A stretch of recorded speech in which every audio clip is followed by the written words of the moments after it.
Hello everyone, I'm Arman Hussein Paris, and today I'm going to be talking about wormholes.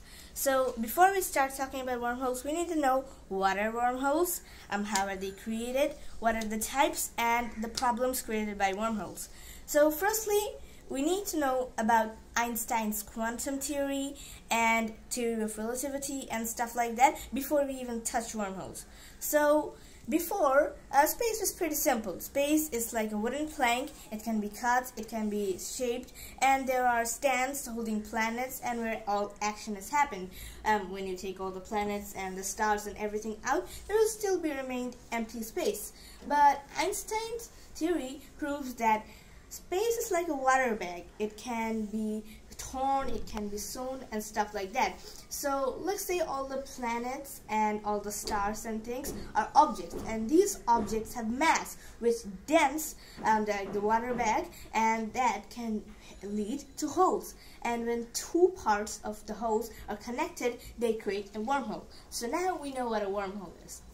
Now we need to know the types. There are mainly an average of 3 types of wormholes. There are other types, but these are the mains. So firstly, we have Einstein's Rosen-Bridge wormholes, which are basically black holes.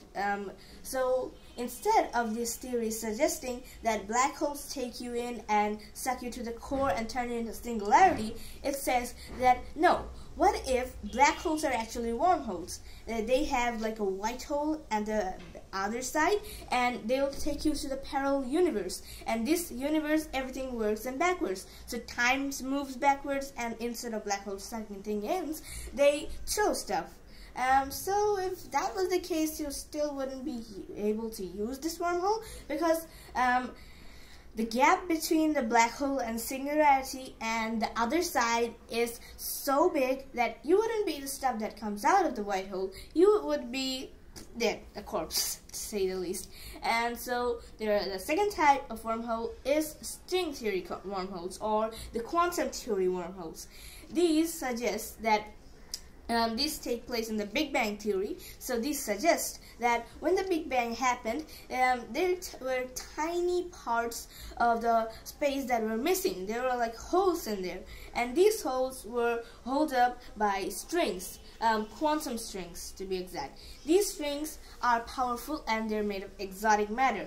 I'll get to that in a second, but before that, these strings like hold stuff in, but they're so minuscule that you wouldn't be able to get in. And the third type of wormhole is artificial wormholes. These types of wormholes are created by man, but we still haven't have something to create a wormhole with, but we can do it in theory.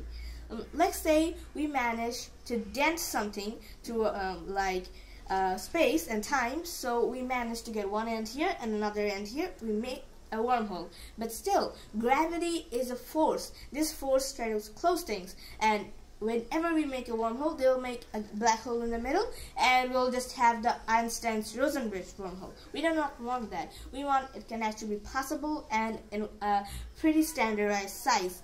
And that's why matter comes in. Not only matter, but antimatter or dark matter or anything like that. I'm talking about exotic matter. Yes. Unlike other matters, exotic matters have a negative mass, and this mass can force gravity to pull apart. Like anything that has positive mass, gravity can pull. But in case of exotic matter, they push, making a hole. And in the natural wormhole, this exotic matter is made of strings, and these strings hold out wormholes. If we have enough exotic matter in a spot that can hold a wormhole apart, we can actually get a wormhole, which can be passed through and stuff like that. But here are the problems with these wormholes. Let's say we have a wormhole, but this just bends and violates the properties of the space and time itself. This leads to cloning, vanishing, disappearing, the speed light like broken and stuff like that. So ultimately leading to many problems, more problems than it actually solved.